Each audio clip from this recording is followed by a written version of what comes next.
So we're here today for the Artists Make Change project. I'm Rachel and I'm joined here by Glen, who's also on the Artists Make Change project. And today we're going to be talking to Gabrielle and Zarina from the White Pube. So I'm going to pass over to you guys just to introduce yourselves and tell. So my name is Gabrielle Del Puente. I'm from and based in Liverpool. I'm 26. And Zarina? I'm Zarina Mohammed. I'm 26 and I'm from and based in London. And we run a website together called the White Pube, which for a long time has been a lot of art criticism, exhibition reviews, art thoughts in general. More recently, we've started to write about games and food, and we've also got a writer's grant that we do and a successful funding application library as a resource. Great, thank you. And Glen and I have collected in lots of questions from different people who've been sending their questions to us by Twitter and Instagram and by email. And we were asking people what they would like us to ask you. So Glen, do you want to start with the first question that we've got?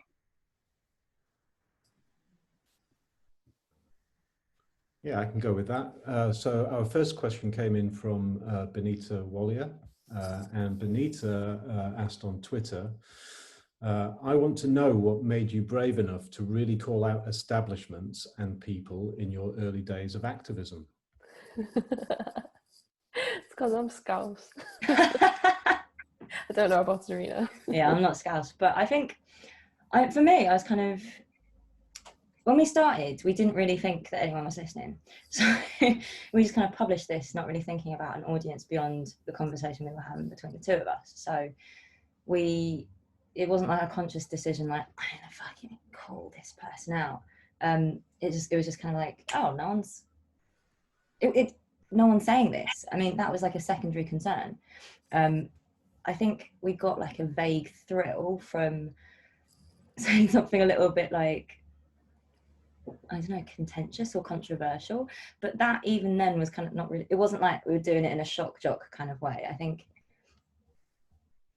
it never really made sense for us to be scared of it in the first place. I think we went to art school, we were art students at the time when we started, so we weren't like fully outside, but we never felt like we were truly inside the tent, you know, like we were kind of in between, caught on the tent flap.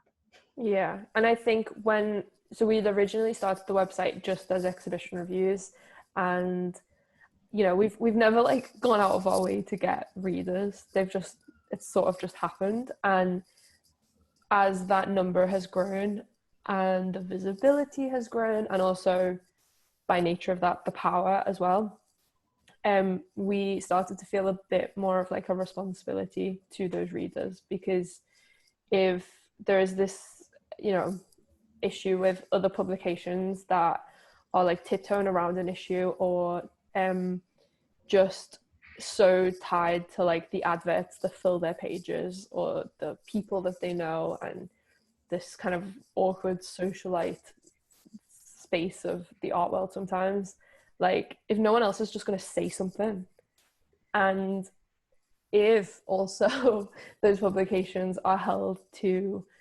libel laws like slander, and they're incorporated in a more structural way, like if they can't do it or they refuse to and they don't care enough and they're scared, then we should, because we're like cowboys and no one's going to tell us off, and the only person who like edits me is Zarina, and I'm never going to say don't say that. I'm just going to say maybe say it like this. So we felt that responsibility because we were what felt like the only people able to speak sometimes on certain issues, because we didn't mind taking the risk. Like whatever happened, and no one was there to edit us. Yeah, I think we're not very risk averse. I think, is that the phrase, risk averse? Yeah, not sure.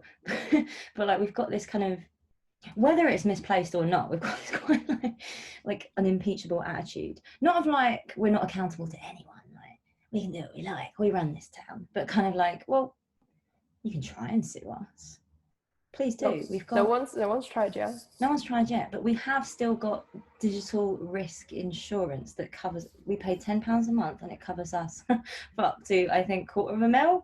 And if anyone wants any more from us by suing us, please feel free. I've got a half-eaten packet of gum and £200 and a Help to Buy ISA, so you can have a go. But I'm not sure you're looking. I don't know what you're going to get. So good luck to you. I don't know. I think it's that thing, right? If you don't have much to begin with, you don't feel too bad about gambling it, right? Like, we didn't really feel like we had much to lose. We weren't getting invited to the private views anyway. You know what I mean? Like, so that social risk factor didn't really kind of clock. We didn't clock it. We've never been that interested in like social climbing or networking in that sense. So. And I think all of this is like underpinned by, if the art world is as bad as it is right now, why would we stay? Like, why would any of us stay? If money is funneled upwards and it's all functioning because of volunteer labour, if the people in power are all these like white, cis, non-disabled, middle-class people, like, how is any of that fun? Like, how does that influence the experience of going to a gallery? How does it feel to be an art student trying to break into that? Why would you want to break into it? Why would we be like blind cheerleaders to all of it instead of like real critics? Because it's so bad. And yeah, I think as well, like the fact that we are independent still, like there have been moments in time where across our career, thinking about it as a career is bizarre as well, but like, I think maybe like 2 years in, was it, we got an offer from a London-based magazine, or like a magazine based in many metropolitan cities across the world, but this was the London version of that magazine. And the editor, like the arts editor, had kind of like just come on board, was trying a little bit of a different track with it, and he wanted to like have a chat with us and see if we wanted to write for them.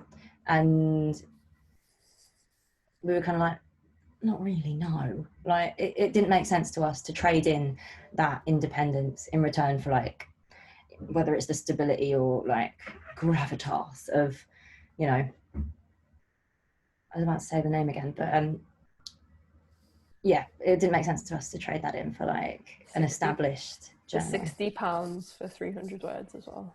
Some buttons, like honestly. And there have been moments where we could have probably traded in any clout or social capital that we've accumulated to write for another journal or publication, but I think we value the independence that we've built up, and it doesn't make sense to trade any of that for like the stability of writing for someone else, unless it's on these very specific terms, like with the Dazed column, or, you know, guest publishing or commissions and stuff. Like I think it's important for us to retain an element of our independence and be able to say the things we want in our own space on our own terms. So also if it would be also like, just back to the question, it would be a very different story if it was just one of us. I think it's the fact that we're together and we can egg each other on, and like, you know, like you're younger and you do something and your mum's like, if such and such told you to put your hands in the fire, would you do it? And if Zarina told me to, I'd be like, okay. Would you? I was about to ask, if I was like, we're going to jump off this bridge gap, would you? Say, jump. I'd be like, we are enablers, innit? Like, we've got this very yes and attitude to each other and what we do. Like, we're just like, yes and? Like, it's never, like, no, I think that's ill-advised. Unless it's literally like, I don't know. When have we ever said no to each other? I don't know. Yeah.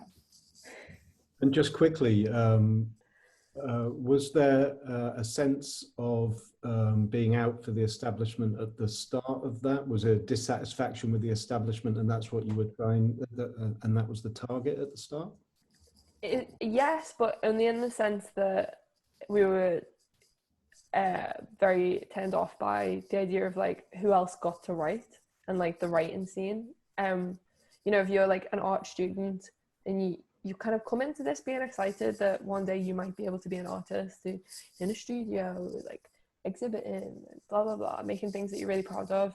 And then we were in school, and the tutors would say to us, oh, you know, you should get a subscription to like Art Monthly and Art Review with your student loans. And I was like, okay, because that's me being well behaved. And then you know, you get that, and it's just like Cartier adverts and like descriptions of exhibitions, and then ends July 26th. And I'm like, what values has this had to my life? Because I can't really see it.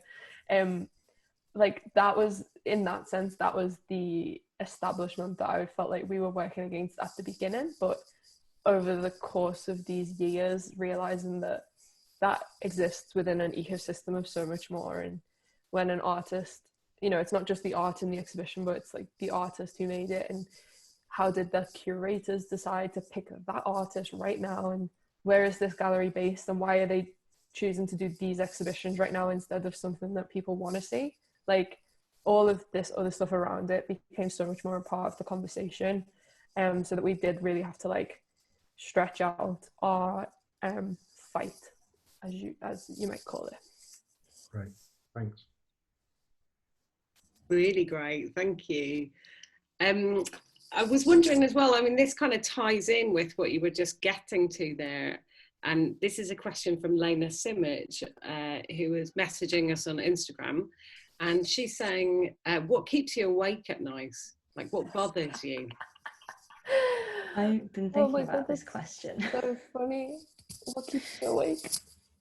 Honestly, for me, like, it's less like the crushing pressure of it all, and it's more like I'm kept awake by like this one moment 2 years ago where I showed a friend a picture of me with a pint of Kingfisher, and I was wearing a top that had the Kingfisher logo. It's like a brand of beer that's really nice with Indian food. Like, if you're unfamiliar, get to know.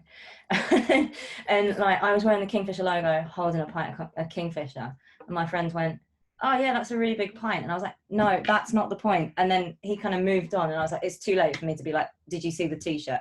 And it just kind of, it was a non-issue.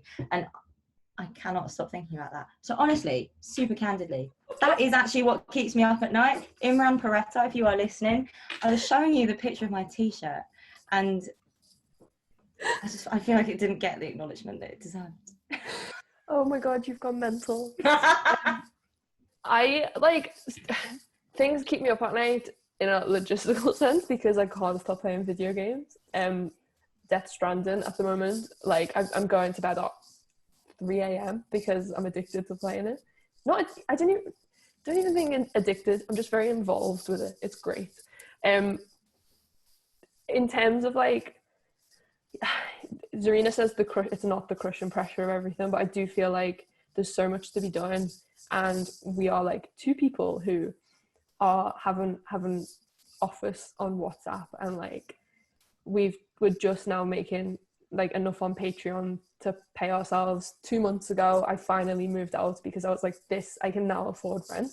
Like, I think sometimes the thing that keeps me up is the fact that we've got quite an inflated image of like who we are and what we are capable of, and at the end of the day we can only do so much. And I wish that there were like more people fighting and writing and pushing things to flatten out the pressure a little bit, because I think people, you know, our inbox on Instagram and Twitter are like, they move so incredibly quickly and we miss so much, and we get message requests every day from people who are in really difficult situations, sometimes like in terms of like employment issues with galleries, or a brand has ripped off their design, or all these different things that they think, well, the White Pube can help me, and the fact that we can't because we can only do so much drives me mental. And that's why, like, sometimes, you know, we've been speaking recently about like, is there a way that we could do this full time, because then we could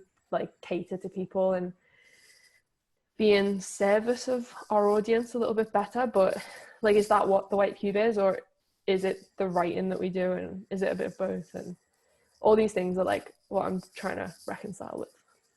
Part of me wonders, like, if it is, I don't think we as two people have the resources to even tackle that. Like, you know what I mean? Like, I think things like that, I'm like, maybe there should be a news site. There should be like an actual art. Oh, I was about to say an actual art newspaper, but there is, isn't there? But like, you know what I mean? Like maybe the news, like in terms of like current affairs and like the way these things get processed, if there was more investigative journalism in the arts is what I probably mean. Like millions and millions of Morgan Queenses. Yeah. Just everywhere. Yeah. That's what we want. Yeah. And I think like I finished therapy. I've been, like my therapist said, Daniel said, good job, you're good, you're cured. And like one of the things that we like, that like he, I think, spent so long trying to like drill into my noggin was that I need to have an evening and I need to turn off, and like it's fine if there's more stuff to do, because I'm not going to fucking fix the art world in one day, am I? We have got to do what we can within the 9 to 5, a reasonable working day, and then we are allowed to have an evening. Like we can't bear the weight of the entire art world's ills on our shoulders. It's not fair to us. It is hard, because when your job is on the internet in front of everybody and you've said to everyone like, we're always open for conversation, like it doesn't actually ever switch off. And yeah, like me and Zarina are in this we got into a habit very quickly of when we sit down at a table, we turn our phone face down so that we can't see it, because then we can eat. And that is, I do that all day, every day. And like when I'm ready, I can like check on. But it's kind of interesting with the internet, because when you go on it, other people are about to demand something of you all day, every day. And when that's on like a mega scale like it is for us, it can get really like, wow, because you want to do your job well, instead of like, you know, spread out thin and just like, this is scatty. It's a lot to deal with. Yeah, definitely. And I think that thing as well, like you're saying, it's easy for people to forget that you're two people who are doing this, like at the moment, doing it as part-time alongside other stuff. And that sense of like, yeah, how resourced is any, you know, set of individuals or collective or a, you know, small organization to actually be able to like respond to that mass like request. You know, like people are having a hard time a lot of the time. And so, yeah, where are those kind of structures? Like one of the things that Glen and I have been asking people as well is about stuff like unions, like trade unions or organizations and things like that. And maybe it kind of alludes to a space for more kind of people to join up in that way. I mean, and part of me is kind of like, there's only so much a union can do, because I understand that there's only so much a union can do, though. They have to kind of have some kind of bargaining power within the institution. There has to be that density there. Like, you know, artists' union in England exist and have done so for years now, and they kind of, how much power do they have to bargain with the government for like an increase in the rescue emergency packaging, whatever, the emergency rescue package? And like, you know, Tate United doing an incredible job, like organising Tate employees to like go on strike. They that's like a legally cleared strike that exists, and like PCS were instrumental in securing that emergency funding. It wasn't like the Tate that, it wasn't Maria Balshaw that like swung that, it was PCS and the unions. And like there's only so much that they can physically do. Like Thatcher era laws decimated the power of the unions. Like I think it requires some level of compliance from the top down, right? Boris Johnson needs to pull his finger out. Nice. Glen, do you have another question for us? Sorry, I was just unmuting myself and trying to get to grips with the technology. Yeah, waiting for Boris Johnson to sort himself out. Might take a while. Also, I did get a bit stuck on you fixing the art world, and maybe we can come back to how that's going to happen, because that seems like a job in itself too. But something you said earlier on about how you work together and how you sort of egg each other on was a nice insight in how the relationship works between you. And we got a question in from Painting Text at Painting Text off Twitter, which asks, which arts-related topic or artist do you have the greatest difference of opinion on? That's a really good question. I We've don't only know. had one argument, right? Like one argument in 5 years. And I mean, that was 5 years of the four and a bit years of the White Pube and the years that we knew each other before then in art school. And that was whether or not you should use conditioner. Just like nothing to do with art whatsoever. Serena was like adamant. She was like, it's as important as toothpaste. And I was like, it's not. I think it is. I think, honestly, my hair is still on my head. Do you know what? And that is a modern day miracle. I have no idea what's keeping it on there other than sheer force of will. Like, you need conditioner, please. If you use shampoo, use conditioner. We're not in olden times. We're not cavemen. Don't be like Gabrielle. But at the same time, after that argument, I did apologise the next day. I was like, do you know what? It's your body and these are your opinions. And I believe in you being a survivalist. Like, we're both survivalists in different ways, I think. Like, but like, when it comes to our opinions on the arts, like, we don't overlap fully. Like, there are some things, like, we've walked into exhibitions and Gab said, I fucking hate this, and I've been like, I love it, it's the best thing I've seen all year. Like, probably like, not as... obviously, naturally, that's the truth. Yeah. But I think, I don't know, for the past 5 years of working together in such close proximity to each other, like, we've been best mates and like art sisters and friends underneath it all. I think, like, we respect each other like more than we respect anyone else. So like, it's kind of, I don't know, I think I don't care that Gab's got different opinions about like collage. I think I respect the validity of her love for collage, if you do indeed love collage. I do wish we had like a more juicy answer for that question, but it's just, we're all good. Yeah. It was just the conditioner. I think it gives us a great insight though into like the way that you work together, and that starts from friendship, or that starts from knowing each other and getting on with each other. And that kind of leads into a great question that we've got from Rebecca Davies, who was emailing us. And her question was, how important is it to you, how important to you is humour and laughing in and at this shit? Can we be funny and have criticality? Oh, yes, you can. But it will, every so often cause murder. For example, people won't know that you're joking, honestly.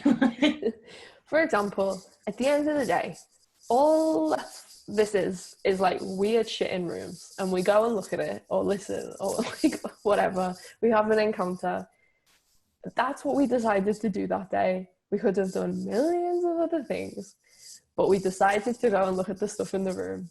I think that's strange. Like, at the end of the day, I think that's like, very weird. There aren't any other animals that like make art, are there? Like, you don't see dolphins all popping along to like a specific cave in the ocean to like look at nicely arranged shells. It's a very bizarre thing we do, and the fact that no one treats it as bizarre is bizarre.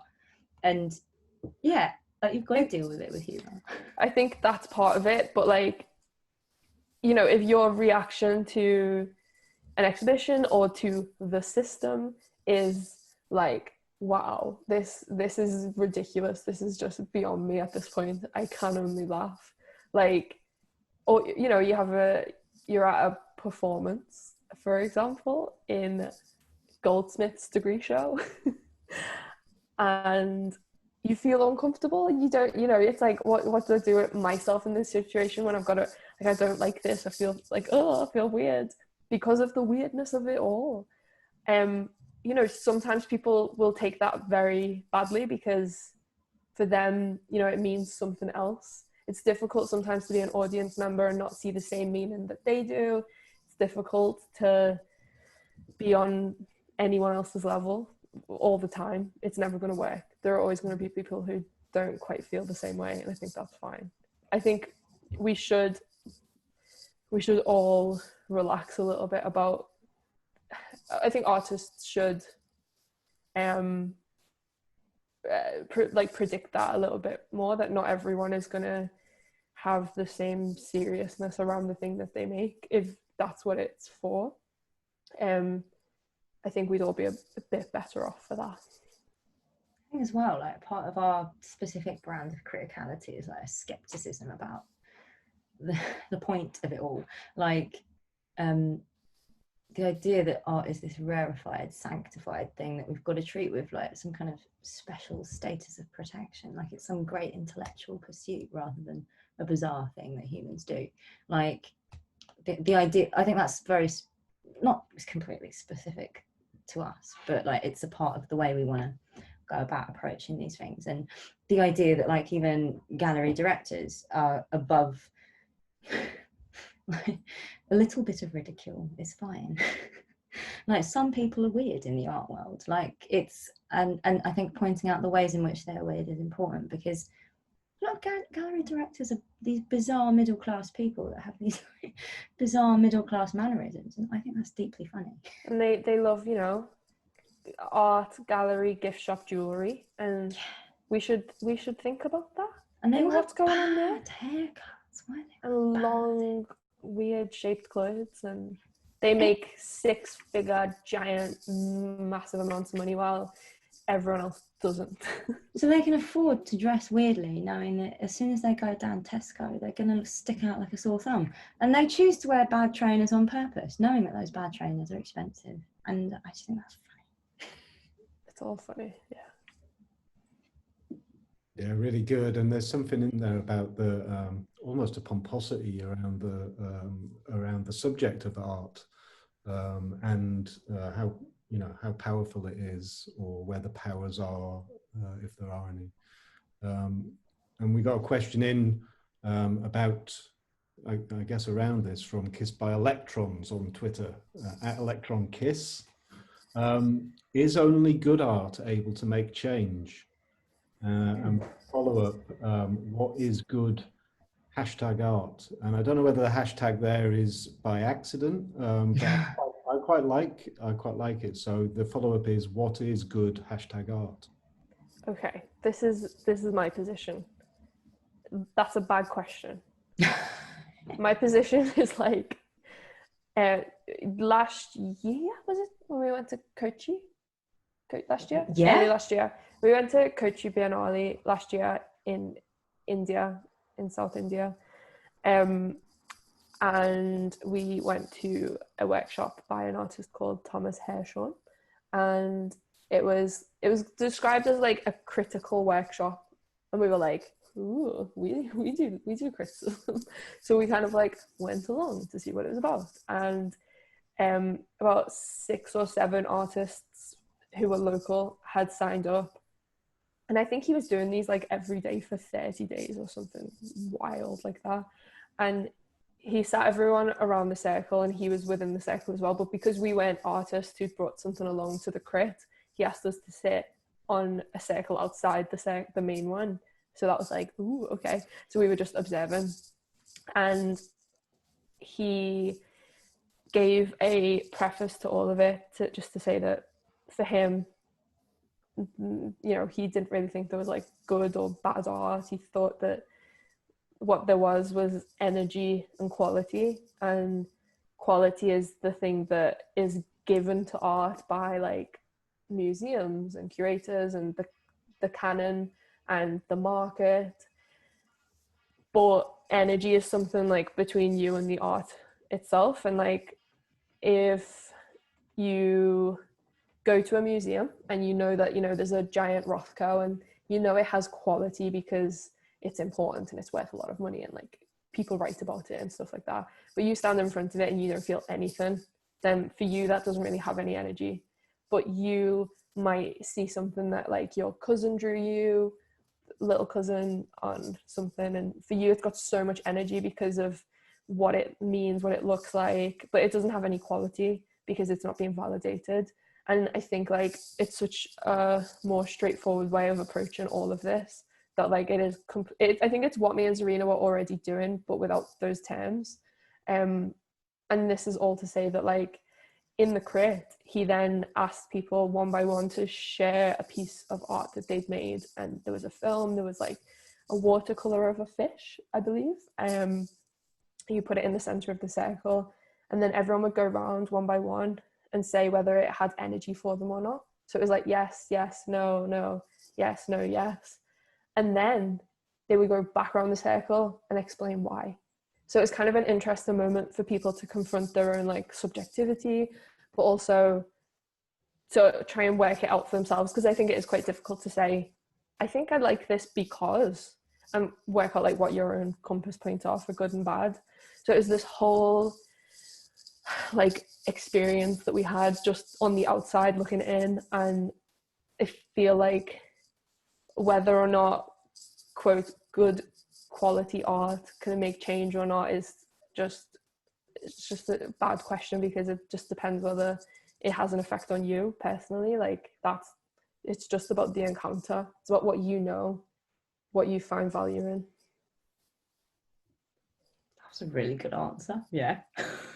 Thanks. It really is, and it's something that really shines through in the way that you guys approach writing as well. It's something that, as a reader of things that you write, it's bringing me back into that like subjective zone. So rather than having to only think about art in those terms of quality or what's important or what's hot right now, yeah, bringing it back to what that energy is. It's a really nice way of phrasing it.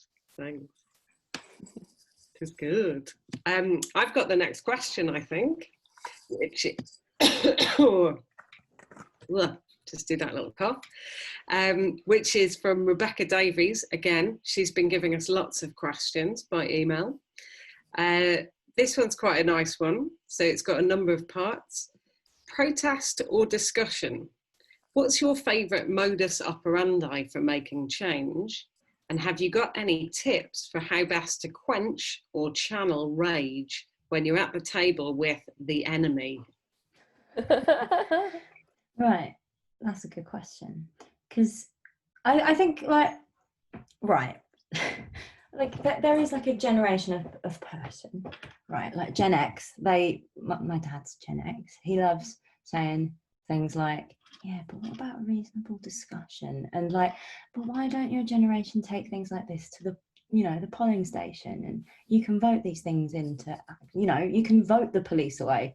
And it's like, no, I don't know if you know how these institutions work. These institutions are kind of built to absorb the critique that hits them. And like at a certain point, right, critique that is leveled against an institution, it will adapt to accommodate that critique rather than change the fundamental structural basis of itself, right? Like, so discussion can only do so much, because, you know, these directors, these people in power, they will nod and they will say that we're really here to listen to your concerns. Like Maria Balshaw herself wrote an article, I think for the art newspaper, called Art in Sensitive Times, which was like this great treatise on the art's liberal values, right? It positioned art and the institution that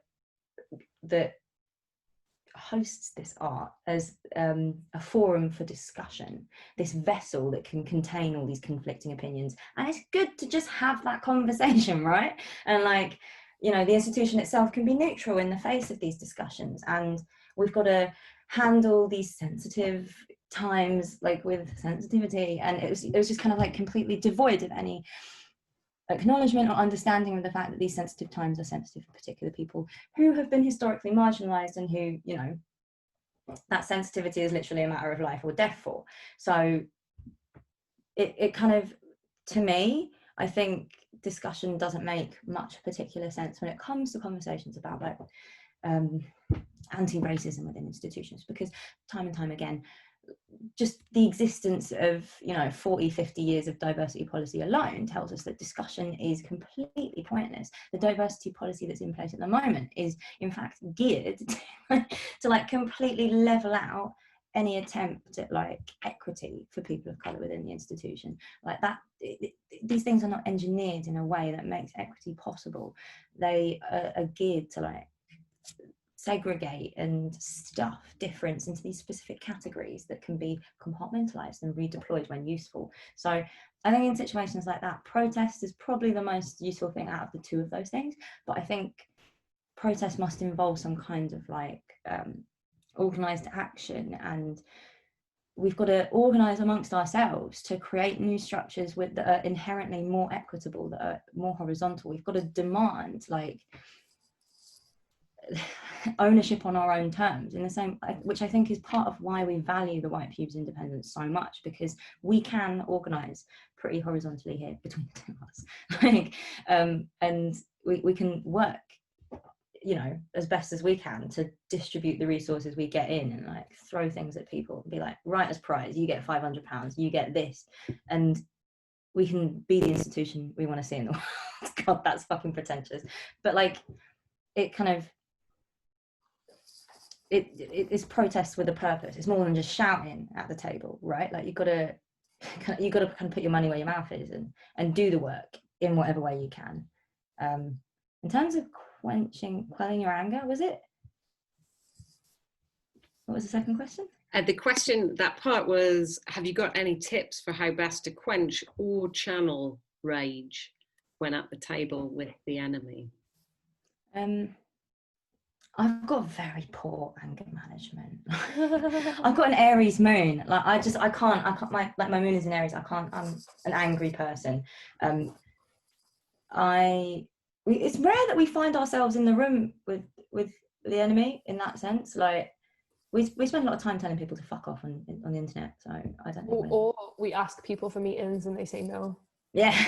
That's the other thing, like, you know, certain biennial directors like dodging or being like, oh no, it's like, come on, let's just meet. I'm about to publish like 6,000 words about you. Come on, do you want the spoiler? I'll read it to you in person.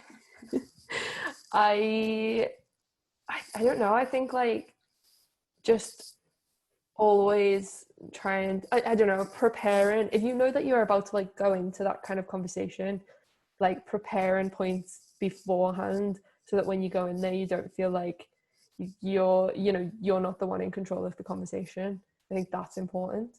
Because also then you won't leave hopefully with that feeling of like, oh, I should have said this, that you said everything you need to say. And also knowing that like there and then you know, you're not going to probably get what you want, but holding people to account and like returning to them, and going public with things if you need to, getting in touch with the White Pube, like all these different things. Knowing that, you know, this might have to be a long fight is, I think, yeah, that would be helpful. Brilliant, thanks both of you for that. It was fascinating. Just to change tack slightly, I guess, and move backwards a little bit. I mean, it's pretty clear that that you are where you are at the moment through activity and doing things and experiencing it and responding to those things. But in a sense of how you got there, we've had a question in from Jess Longmore on Instagram, and she's talking about art students, and she wanted to know what the most valuable thing you have learned since leaving university that you'd wish you'd learned at university. And I guess, you know, at a time when the students are just going back right now in probably the most crazy times to be a student of in any discipline, there's some real interest here. So.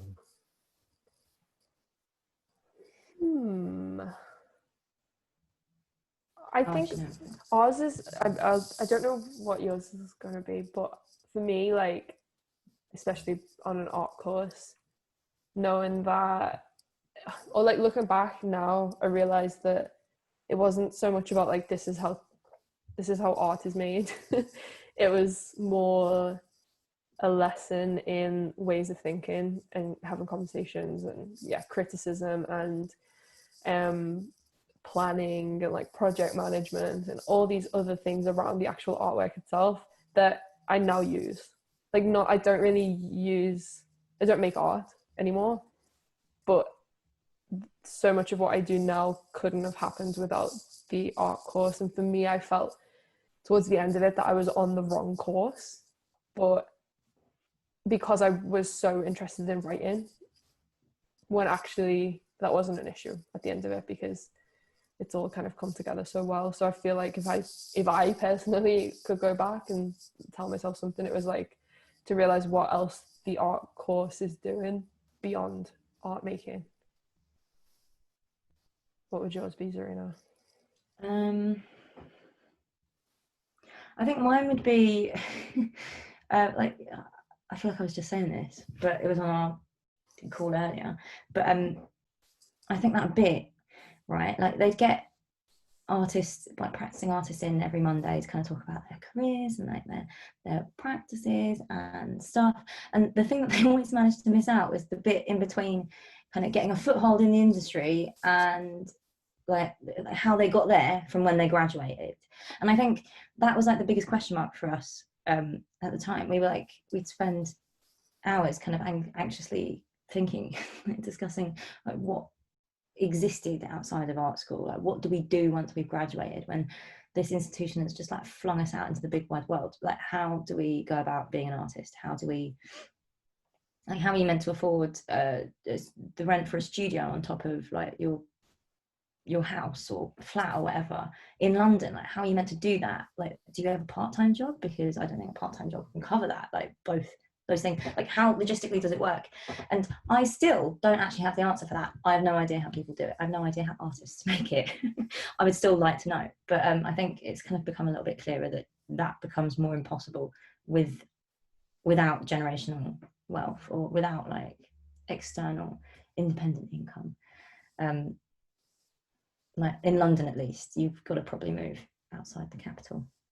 Yeah, there's so much that we learned about all of that, even just the year after we graduated. You know, we realized then that the people who get exhibitions are the ones who've made themselves or have been made visible. Like they've made themselves visible, or they've been written about, or whatever it is, and then they're the people who are on the curators' minds, and because they're fashionable or trendy or whatever it is, or they're friends with them, and then they're the ones that will get exhibitions, and then because they've had that exhibition, someone else will see it, and it's so social. And I know everyone, like, we joke about this happening, well, not joke about it, but just like a saying for every industry, isn't it, that it's who you know.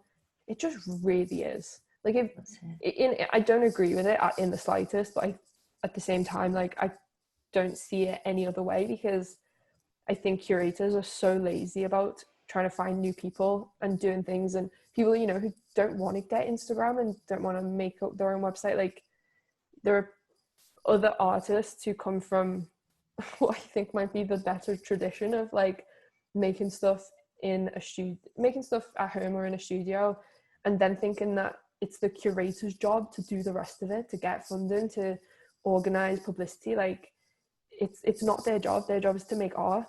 And I think it's unfair that artists are expected to do everything themselves now. And that is an issue that I think it's not on art schools necessarily to sort out, but they should teach it. They should make all this clear, because then people can start to think of ways around it and can go into this like knowing, like, this is like a big ask. Like, if so much of it is predicated on sociability, and it's just, I think it's ridiculous. But I think there should be better education around it. I think as well, maybe like the way institutions actually run is pretty opaque from the outside, I think. And part of me says that in like the vaguest way possible. Like, you know, how does an event at, I don't know, I keep talking about the Tate, wow, but like, you know, how does a Tate like get produced? Like, part of me wants to know more about like the specificity of like public program and like all these other things. And I think they do kind of teach you that at art school, but the bureaucratic element gets a bit lost. And I think things like that are pretty important, because the bureaucracy of the institution is like 80% of your job when you leave it, right? Like 80% of our time is taken up emailing people very politely and, you know, professionally ish. And that I wasn't aware of that, and maybe it was just naivety on my part. I feel like I'd spend the rest of my adult life thinking about gorgeous, intelligent things, but, you know, I don't know. I feel like that should probably be a part of it, and it kind of was, but maybe more so. Mm-hmm. And I guess, like, thinking about that idea of the structures in which art is made and shown, things like that as well. If you were starting things from scratch yourselves, and you were going to start a kind of ideal space for that to happen, what would be the things that you'd be looking to instill or to start?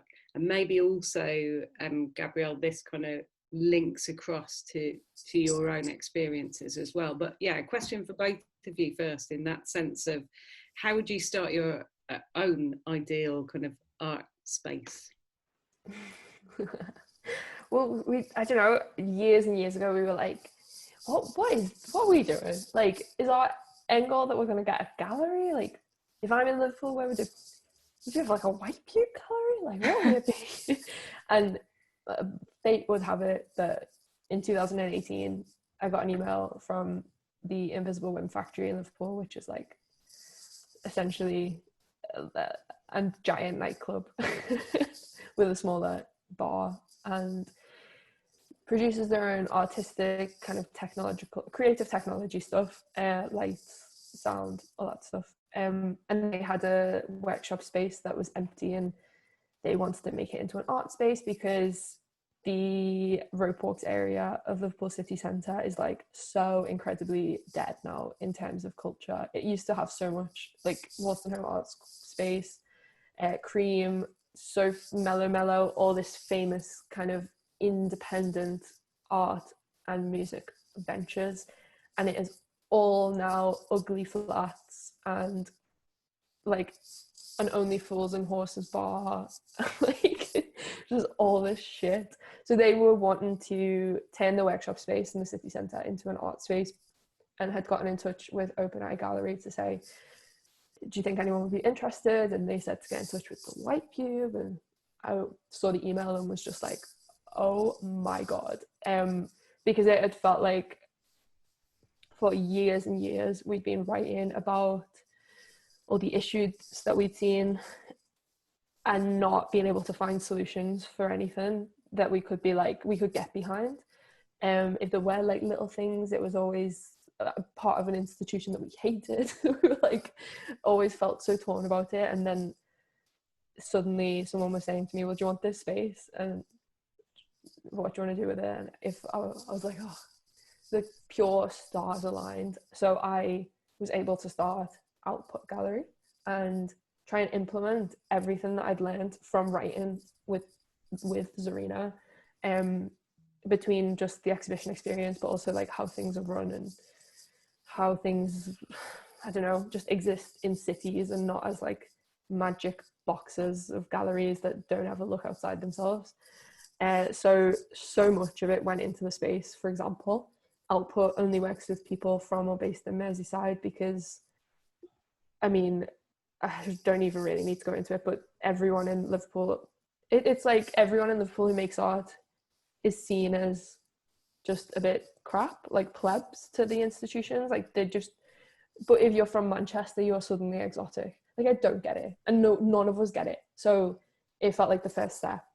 The second thing was obviously trying to just do a program that was like representational and not just the same few people. Then because the gallery was called Output, I did something called Input, where I said, if you want to get paid to exhibit, can you come and show me what you do? And we can have a chat, or you can send me an email or whatever it is. And there was like a queue out the door for the weekend of people with portfolios, people who were outside of my filter bubble. Also just audience who are like, I really want to see some photography, or I'm really into this type of film. Like it would be amazing if you could find some artists who work in that way, because I'd love to see it. Other artists in other studios in the city who said, you know, I'm part of this group, but we don't have any crits, or people who work from home and say, I would love to have a social space because I just don't see anyone. And when I do see people, it's like my family, and they just think the art that I make is good, but that's all I ever hear. I just want to know what else to do next, or like if it's good. So Output used Input to shape itself just as much as like the White Pube experience did as well. So I was able then to meet millions of artists who are all local.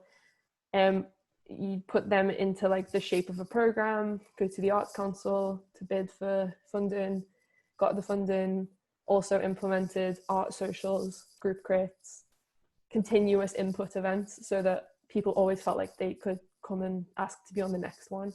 You know, make the funding application visible, transparent, did funding workshops so that people could read it, like all this stuff, and just trying to make a space where like it didn't feel like you had nothing to do with it.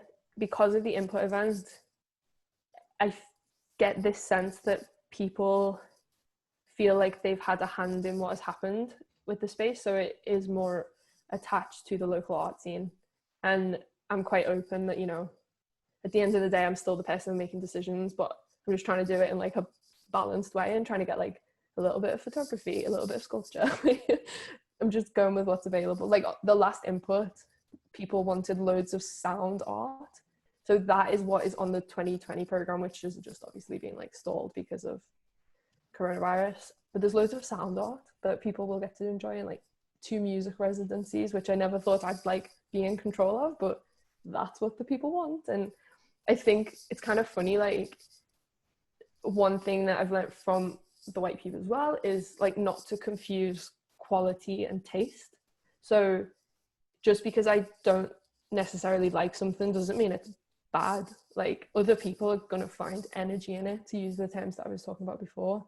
You know, it's well produced, it's whatever it is, and to include that as well. So not everything, I said it sounds bad to say that, but not everything on it is like stuff I would run to see, but it's stuff that people really appreciate. So just a mix of all that, and like making sure everyone's paid and I get to be paid from it, and it's such a like little tiny weird space, but like it functions quite well. And none of that would exist without these politics of the White Pube. I feel like I've been able to manifest everything in one space. I don't think it's perfect by any means, but I'm very proud of everything I've done with it. 10-minute rant.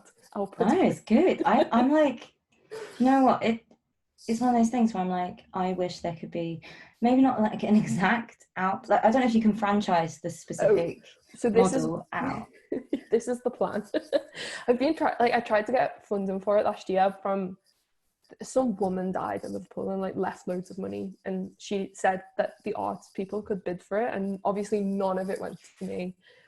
It all went to like the Blue Coat and all these different people, obviously. But I sent an application in to be like, look, output as a model is great. It's served its art scene really well. People who had never had an exhibition before have had an exhibition at Output, and then the institutions have seen them and then gotten in touch with them. Or, you know, I've been able to nominate a photographer who showed with us for a prize, and then she's shown across Europe. Like, it just like works. Like it's like a little incubator, but it's also a really mix of like Mark Leckie has exhibited, Shyla Behrman, the Singh Twins next month, like trying to raise Kate Cooper, raise the profile of Liverpool artists and put those big names with people who no one knows. Just so it's like just a mix. And I also don't think like, yeah, I know some of those people because of the conversations we've had with the White Pube. So it's all kind of feeds into each other. Yeah, so I had bid to try and franchise Output. So I could say like, if there was an Output in Middlesbrough that only worked with people from or based in Middlesbrough. And then what if also, I don't know, I'm going to just give this idea, and whoever's listening might be like a rich person and they can like get in touch with me. If there was like output and input, and it was like a space with 2 split down the middle. So the output would be the local side, and the input could be people who've shown in the other outputs on tour. So it would just be like this big cycle. Mm-hmm. And then it would mean that the artist would get to tour and they would get extra fees. I just think it would be great. I feel like it would just solve all the world's issues. Honestly, no, like it does like such a specific job to cater to Liverpool's arts ecology. Like it plugs every single gap I think that exists in that every major gap that exists in like Liverpool's art psychology, and like in such a way that like the bigger institutions see what you're doing and then do the same thing in a less helpful way. Oh like yeah, the way they've copied has driven me mad. Like it proves as well that like you're doing the right thing, I think, like regardless of them and their unethical working practices, rather than partnering with you as they would with, you know, a reputable London gallery, like they'd partner with them. But in terms of like the question though, of like if it would be like a perfect space and like what would you put into it, it would be so much of like the output stuff, but it wouldn't just be me. Like I'm just getting enough funding to pay. I get paid 3 days a week, which that's a thing of the past now because of coronavirus. Like it's not 3 days, it's like one and a half days, I think. It wouldn't just be me, because I don't think that's fair. It would be, maybe I would go and set it up and then give it to other people, or it would be like a rolling thing so people could only ever be on it for one bid or something. But do you know what I mean? Like I think it would be important to keep it changing. And yeah, if there was like a franchise, like all those places could be in conversation with each other. And I think just like there's so much beauty in running something that you don't have to you have to run ideas past other people. So like with the White Pube, we just do things that we want. Like I set the funding library up without telling Zarina about it. I was like, it's up, bye. And with output, like you can test new ideas. Like I started the gallery podcast so that I could interview the artists, but like just did it. It's like all this stuff. Like I don't think galleries innovate as much as they should. And we all say that we're in the arts and we're all like creative people, but no one's ever coming up with new ideas, and I don't understand that. Like I think places should be a lot more interesting than they are. So that's my challenge. But I think a lot of that is to do with like the corporatization of gallery structures. Like they've all got this specific one way of doing things, which is how like professionalism and best practice tell them that that's how they should work. And it's so rigid, and it requires like you act in this very specific manner that like caters to a very specific type of person. And so in my mind, working on that way, like that is small and like maybe not local, but like deals with the local in a way that's sincere, in like as like a base standard, that feels like a really good starting point for me as well. Like I think the way that you work with output like completely makes sense as coherent with our politic and like what we write about. And for me, I feel like I'd be really bad as a curator or a gallery manager. I don't think I have what it takes. That's it. I just call myself the gallery manager. I feel like it's encapsulating. You still curate things, but like it's a completely different approach to like the RCA model of curation, or you know, however you want to phrase it. But like I don't think I haven't got what it takes to be a curator. I'd be really bad at that. But I think I have written quite a lot about, I guess, structures and ideas for like addressing specific imbalances and problems within the art world. Like a lot of the art thoughts are like around that, like ideas for a new art world and I literally hate the art world, which are two different texts somehow with really similar names. But yeah, I think there's no like one really good perfect structure or like institutional model that I'd be willing to say I'm going to hedge my bets on that, because I'm not sure if an output would work in London. You know what I mean? Yeah. I don't think we need any of that like London-wide locality. We've got enough of that. I think maybe the focus is on like locality within like super specific underserved communities, and like that's a different conversation entirely. So like I don't know, it's all relative. This is a really bad answer in comparison to your really good ones. I just skip over me.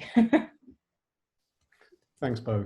I think it's important, Zarina, as well, what you're talking about there. I think that thing of like remembering when things translate and when they don't translate is a really, you know, it's not always as easy as like, we'll take this and put it here. Yeah, thank you so much. Glen, do you think we're coming to our last question time? We're getting there, aren't we? It's been, this hour's skipped by. and you know, there's been so much real insight into what you've both been saying. Yeah, it's been really brilliant. We have one final question, which is the same for each of our interviews, and just as a tailing piece, and it's about our project and the ability of arts and artists to make change. And I should just ask the question. So, what would your words of advice be for artists and arts workers who are seeking to make change?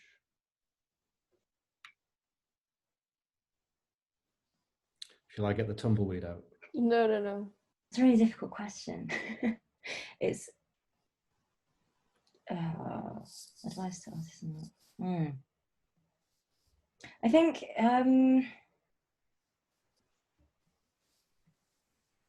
like I can speak locally. Like what we found really useful is just getting in a room with each other and actually having conversations and doing what I've just been talking about, of like trying to come up with new things and not just be like, oh, isn't it bad? Like I honestly don't think people just sit down with like a pen and paper enough and come up with something new. And you know, like I don't know, in like a school approach, like you're a school student, like sit down and try and come up with 20 ways that this can work. You've got an hour. Like that type of exercise of just like pushing for bringing creativity back into all of this. I don't think that happens enough. I think artists, again, if you're all in a room together, you get to know each other and you can organize, and not necessarily have to like formally wait or rely on union representation, but like you exist together and you can organize things together and you can boycott things together and you can protest things and spread information and do all of this stuff if you've got the numbers. I know the world is pushing us all to see ourselves as like individuals, but again, we can't really get that much stuff done unless you're like a mega influencer with 1 billion followers, and even then probably not. So I think that working on a local scale and trying to team up is what I think is most effective. Because ultimately, also, just to say it again, it shouldn't really be on artists. It should be on the curators, and they need to pull the finger off. Yeah. I don't know, my advice, yeah, that. I think also, maybe this is super London specific as well, but I think maybe in London there's less a problem of getting together. Like we all kind of vaguely know what the problem is, and we spend a lot of time complaining about it together and thinking about ways in which it could be different. I think the problem then comes with like manifesting or like actually doing the things that we talk about. I think so many of the best made plans are inhibited by the financial logistics of things, and I think people that work in institutions often forget the agency that they have to work within these spaces. Like there's so much that you can do just from your position within an institution, like with the clout institutionally, like in that specific language and vocabulary to help the people around you, or like, you know, the people that perhaps are less stable, and like whether it's just like you've got like a spare meeting room that like a group of artists could probably do something with, like just getting together as like a peer forum, whether it's like putting together like all the leftovers from your budget and like commissioning tiny little events for that peer forum, or like, you know, working in ways that is a little bit outside of the institution's comfortability realm, but like that you won't necessarily get penalized for. I understand that things like that require a level of like risk on your behalf, but there are ways to swing it as an individual. I think people that work in institutions, need to pull their fingers out a little bit more in the exact way that Gab said, because often these problems can't really be solved by artists who are like, kind of we're not individuals out in the wild, wild west, but in a way, artists do kind of have these individual practices and like have to kind of function as, you know, individuals in institutional spaces. I think they don't have the agency to make the change that, say, curators do. And there's like a degree of care, I think, that's required from people. Is often missing. I don't know if that's like specific advice for artists, but for art workers in particular, yeah. I think it's really important to understand the element of the institution, you know, to know what it is and what, you know, what power it has as you're trying to work in within the ecology. So I think that is super important. Yeah, I think as well, there's like a massive sorry, last minute addition. There's a bit of a disparity, right, between like the pay that office staff, like curatorial staff in offices get, and like front of house staff. And like there's this assumption that somehow, because the work is more specialized or like it's done at a desk rather than standing up, that it requires a high rate of pay. I think there's a lot that curatorial staff could be doing to stand in solidarity with front of house staff that are on the arse end of like these cuts and redundancies and the lack of government funding. They're being kind of pushed out on shit creek in some sense. So also, especially in galleries and maybe galleries more so than museums, or both, like public facing staff are coming into contact with a very stressed public, like many of whom are, you know, unable to access mental health services or like home support, and are coming into galleries because they're free, warm spaces, and they know that they can have a conversation with someone. And like people I know who work in galleries, like are, you know, that's a part of like their job description to socialize with these people who can, you know, sometimes be really upset or once in a while be dangerous, and like that they're not compensated for any of that, or often trained or looked after for doing that. And I think it's, you know, why do the people upstairs who get to hide in their office and like listen to music and write funding applications get more money for that? I don't know. Yeah, I think that's really fascinating. In a recent discussion we had with a group of Italian artists looking to set up an artists union in Italy, they asked us why artists make change wasn't art workers make change, and Yeah. I think we're really sympathetic to that. And maybe as this project progresses, then that's an element that really ought to come to the fore. Yes. I'm going to pass over to Rachel to round up. Definitely. Well, I think there's been like so many really like juicy points that have come out of today. I'm really looking forward to watching this again and to sharing it with everyone online. So yeah, thank you both so much for making time today, and we really appreciate it, and for sharing your insights and your knowledge. Thanks very much. Thanks for Thanks for asking us.